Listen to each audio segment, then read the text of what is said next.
My name's Cheryl Davison. I live on the far south coast of New South Wales. My mob are the Walbunga and also Ngarigo. Walbunga is Maria area and Ngarigo is Monero country. When I was born, my family lived at Walbunga Lake. My grandfather was still alive then and his name was Reggie Walker. That family's from Walbunga Lake. They've lived there forever as far as I know. When I was only a young girl, I remember just being there with my grandfather. He lived on the other side of the lake. He had a boat and he was a fisherman, and he would row around the lake with all his grandkids in the boat with him telling stories. But my grandfather, he was a fisherman, and they used to go right out to sea, you know, fishing in these small boats, and he said when you're looking back from right out to sea, it's the lady in the mountain. I can never see it for a while, and then just one day, you know, I looked at it really hard. I thought, yeah, you can see that woman and how, you know, she's got her arm coming down, one of her arms coming down.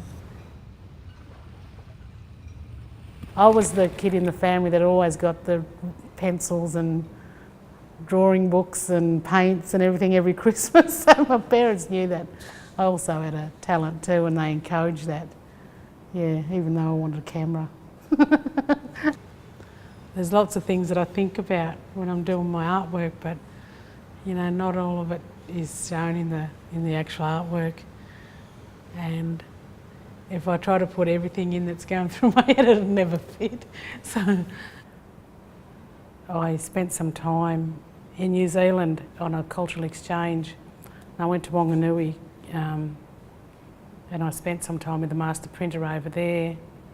Not doing printmaking, just hanging out with her, but I was really homesick. And she said, look, I want you to do some artwork, and chucked me a tile, just a ordinary old square floor tile.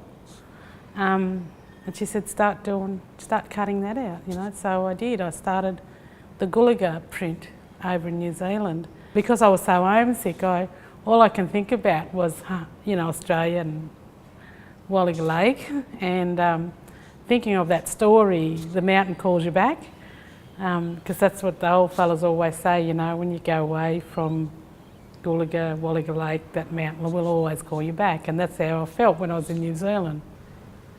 Captain Cook called it Dromedary Mountain because it's got two humps, like a camel. And just before the handback, we changed it back to our traditional name, which is Gulaga Mountain. But we've always known it as Gulaga Mountain. And the same as Walbunga, which was called Mumbala Mountain. It's now back as Walbunga. And they've been handed back to the Yuin people. This is actually the little island in the middle of Walbunga Lake, which is called Merriman's Island, which is really important to the Yuin people because that's where they hid old Merriman when the Monero mob come down out of the mountains. Well, they come down to have big wars with the Yuin people because they seen themselves as the law keepers.